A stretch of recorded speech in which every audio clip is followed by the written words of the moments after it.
Hello, what we have for you here today is a really fun and unique science experiment you can try for around $50 to $75. So what we're going to be doing is using model rockets, and we're going to be talking about NASA. So here's some things you're going to need. You're going to need, of course, a model rocket. You don't have to get one in this big. You can go a little smaller if you like. And then you're going to need a way to launch the rocket. So I have an electric controller right here. And you don't really need to assemble the rocket more than you see here. You know, they got stickers and the fins and all that stuff. Just assemble the model rocket to this point here where you got the cone, and then you put your wadding in, and then you set your cone in, and then you assemble the rocket engine holder and go ahead and glue it in place. And that's really as far as you're going to want to go. You're going to need the cap for the end of the rocket engine as well. Then you're going to need rocket engines, okay? And then you're going to need some foil, and we'll get to the foil later. Here's the wadding here. Let's get rid of that. All right, so what we're going to be talking about today is how rockets work in the vacuum of space. And so on your science board, you're going to I'm going to link to a website, a really good website, where NASA says and explains in pretty good detail of how rockets work. And basically what they say is you have the thrust being produced by the rocket, the gas is coming out at a high rate of speed out the nozzle, out the back end of the rocket, and the thrust is being applied at the rocket body right here. And let's see, it throws some numbers at you. The Saturn V was 7.6 million pounds of thrust at full throttle, and the SpaceX Falcon Heavy, I believe, was 5.5 million pounds of thrust. And they say it doesn't need atmosphere to work, because some people say, well, how do rockets work in space with no atmosphere? They say it doesn't need it. Matter of fact, they say that rockets work better in space because it doesn't have to push the atmosphere out of the way. It can exit freely. So all the pressure is being applied right here at the nozzle. And they use balloons and cannons to try to explain it as well. But that's basically how they say they work. Now, there are detractors of NASA that say, no, it needs atmosphere to work, so therefore they can't fly in space. So how would something look like that? Something like that work? So let's say the thrust is coming out, and the gas is coming out at high velocity. So I suppose if it were to work that way, that the gas is coming out will grab onto the atmosphere around the edges of the really fast stream of gases, and it would kind of suck the atmosphere in, creating thrust. That's how it would work. So there's been many people that have tried to do experiments to show that rockets work in the vacuum of space. And you can go to YouTube and you see several people trying it in small and bigger vacuum chambers. I think Mythbusters did it. Another guy did it. I can't remember his name off the top of my head, but he did like 2 or 3, and he built some really long tube-like vacuum chambers. But all those have seen very minimal successes because you got the walls of the chamber, you got the back wall of the chamber fills up with the gases from the rocket really fast, so there's a lot of questions still left to be unanswered when you do it, and it's very difficult to build a vacuum chamber that can even really come close to the vacuum of space. It's very challenging, very costly, so no one's really done it. So what we're going to do here in this experiment is we're going to actually mimic the vacuum of space without a vacuum chamber. Really exciting stuff. So let's get into how that's going to work. So what you're going to do first is you're going to assemble your rocket. Then you're going to reach in here and grab a rocket motor. Make sure, here we go. You're going to grab a rocket motor. Make sure you put the right end out. You're going to slide it in. There we go. Don't lose these bad boys. And then you're going to lock that rocket down inside there. Okay, so then let's get it ready. We're going to take our plug, and then we're going to need the igniter. All right, so you're going to take your igniter and you're going to stick it in there. Whoops. Okay, there we go. And then you're going to take your plug, make sure it's touching the wall of the rocket fuel, and then you're going to jam that baby in there. Push it in really good and tight. There we go. Then what you're going to do is you're simply just going to fold this over like this. And then you're going to put 2 little bends like this in the wires to ignite the rocket. Okay, there we go.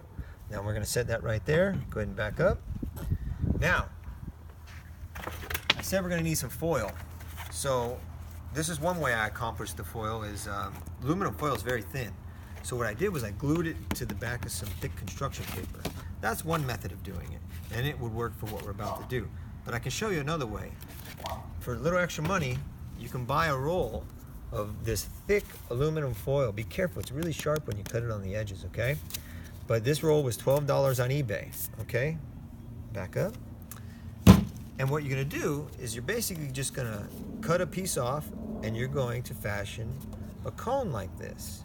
So let me show you. I'm gonna slide this rod in here and show you that this cone is hollow. See that? Nice and hollow. All right, and the reason for this hollow cone, if you can look right there, you can see me. There you go. Woohoo. All right, the reason for the hollow cone is we are going to actually slide it over the top of the rocket engine. And if you could see, the rocket engine is still going to be able to fire and produce the thrust.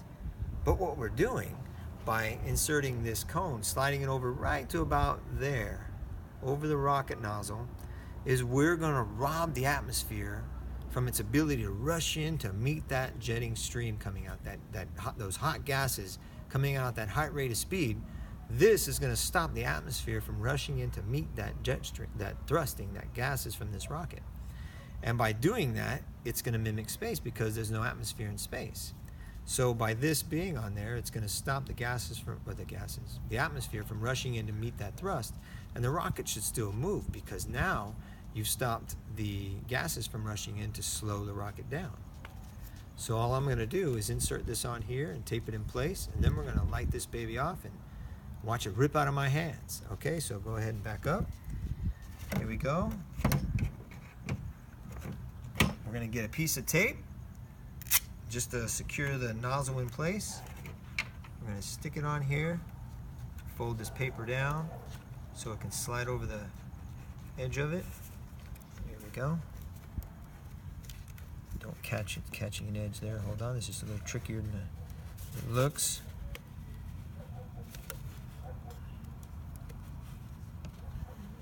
There we go. Maybe I should have made the end of it a little bigger, huh?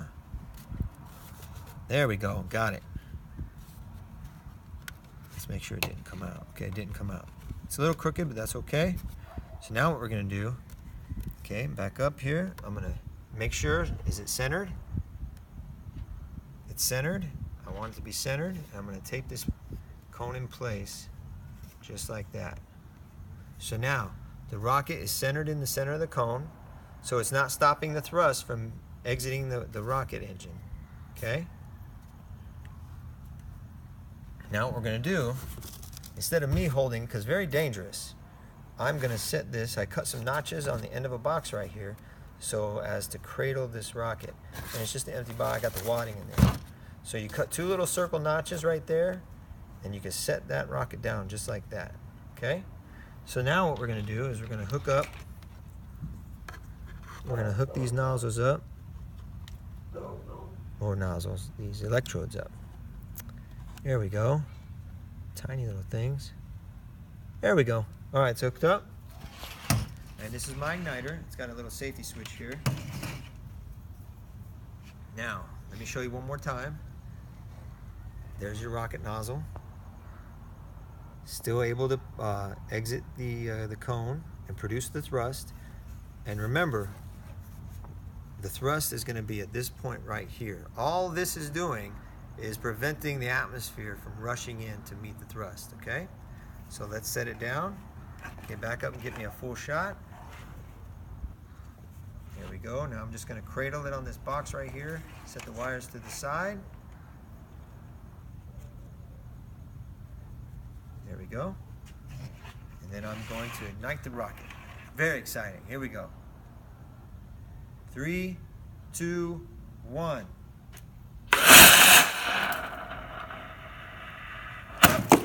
Woo. Forgot about the cone coming out. Let's unhook this. Be careful, it's going to be hot. As you can see, the rocket didn't move. Be careful, that is hot. So what does that show us? that's showing us that we need atmosphere for the rocket to move. Very interesting. So our science project just changed. Rockets don't work in space, I think. Well, enjoy the project.